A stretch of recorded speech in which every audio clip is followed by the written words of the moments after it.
Okay, so this video I'm just gonna run through what we did to finish and edit our final media product. So I'm gonna be talking about the different sound effects we used, the text, what we did with the text, and the color correction and things like that. So yeah.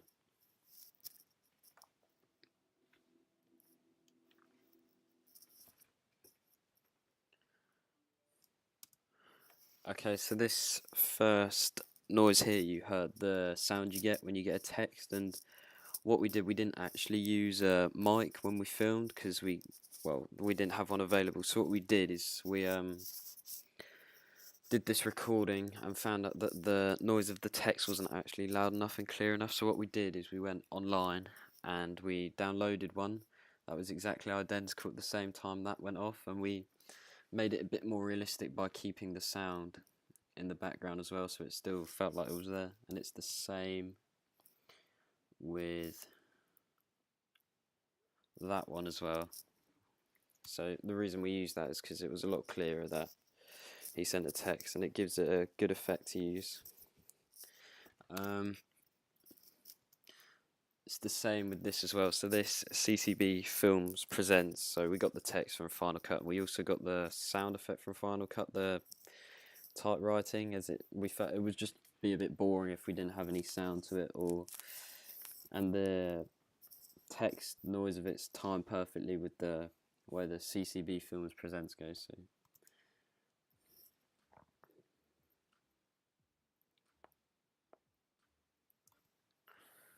okay, so in that first, what we've seen there, we saw him running along the river.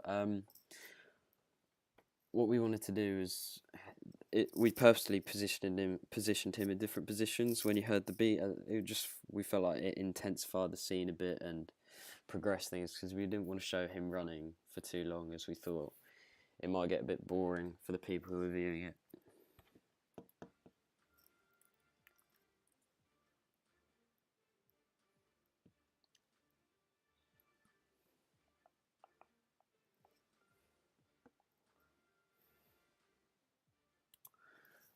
So there's another thing you might have noticed. We didn't, in the running scene, we didn't always go for the still shots using the tripod. So for this one, I followed Cameron whilst running with the camera, and the purpose of it was so we got that shaky effect, as it sort of made it seem a bit more realistic.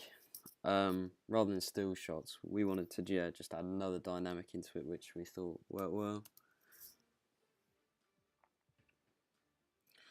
Okay, so there you see the first sort of effect we did. So Knockout's obviously the title, and what we did is we used an effect called Bad TV, where what it does is it actually shakes the text, and we also added an earthquake feature on it, which moves it up and down. And so we just felt using this, it sort of made it clear that how hard he was punching the garage, and if we had the text move rather than stay still, it sure showed his strength in a way, and his aggression he had, which we thought worked well.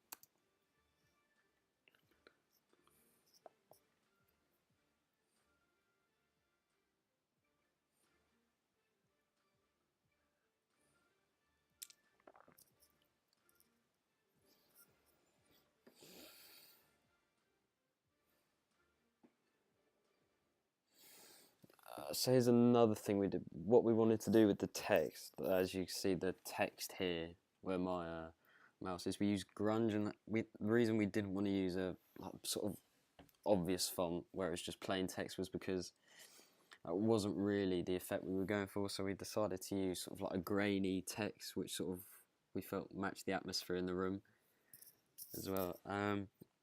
And yeah, you'll notice that throughout this video we tried integrating the text into the background as much as possible, as it made it a bit more interesting and looked a bit more professional.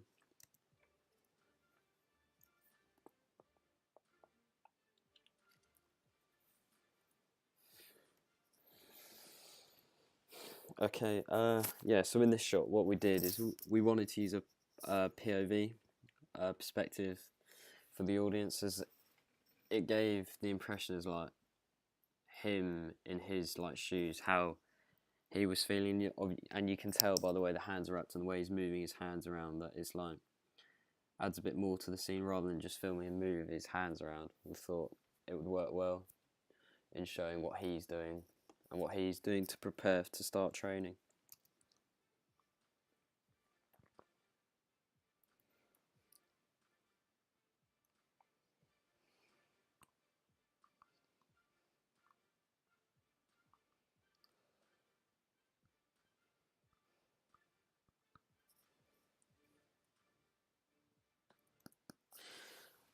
Another audio thing we did then was that in this, you can see it here where my cursor is. So what we did in this one was we actually moved the level of the audio volume up so you could hear the Velcro strapping. So yeah, we did that. And because it's an extreme close-up, the audience would expect to hear the noises that are actually happening at the time.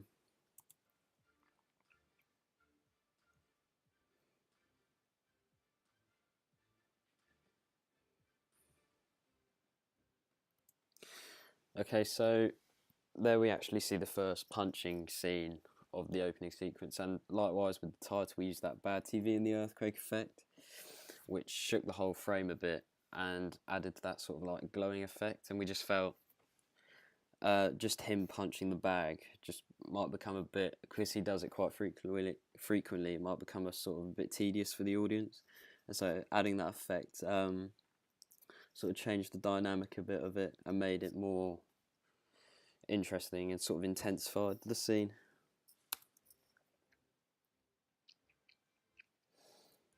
And there's another example of where he's punching the text as well as hitting the bag. It sort of shows that his punching is affecting other things around it, such as the text we used as well.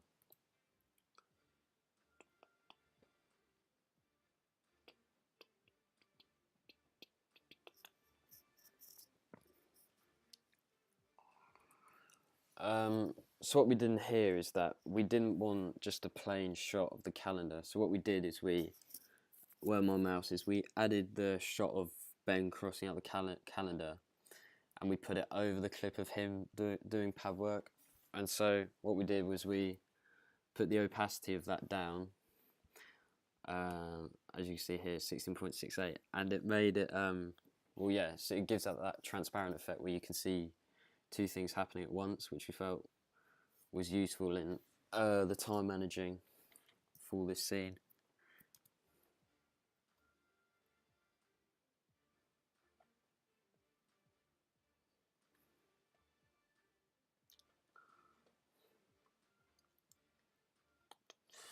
So another thing I haven't spoke about yet is the color correction throughout the whole scene. So obviously, if we go back to the start here, where there's the running scene, that's not actually the natural light, and because we shot the running scenes in the same day and the weather sort of stayed the same, what we did is we actually added an effect called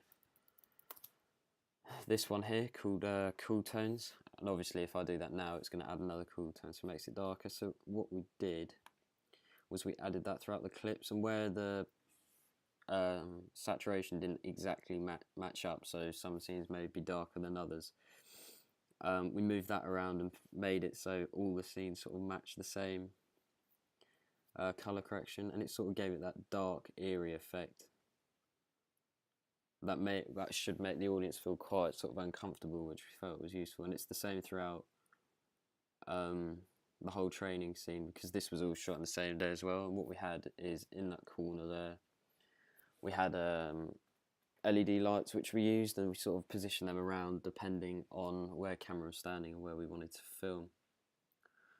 Let's go from here.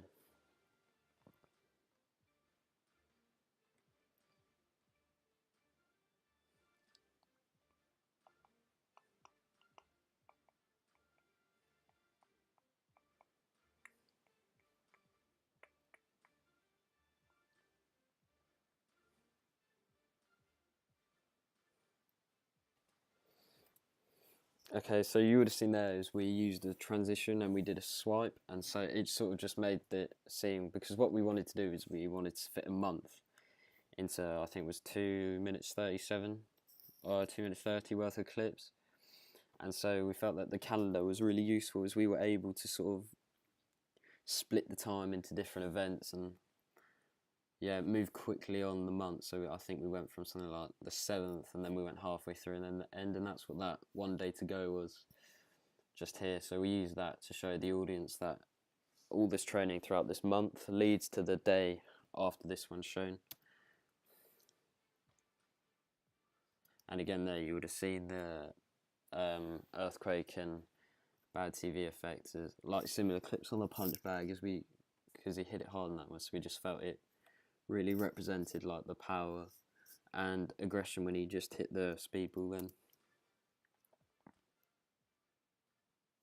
And then in that last clip, we made sure that he moved out of the frame and headed towards the garage door, and this was the first time the audience saw him actually leave, even though we've gone through a month, and we did that so it sort of showed that it sort of represented his dedication, that he hadn't actually, it makes it look like he's in there quite a lot of his time and he's prepared to do that training.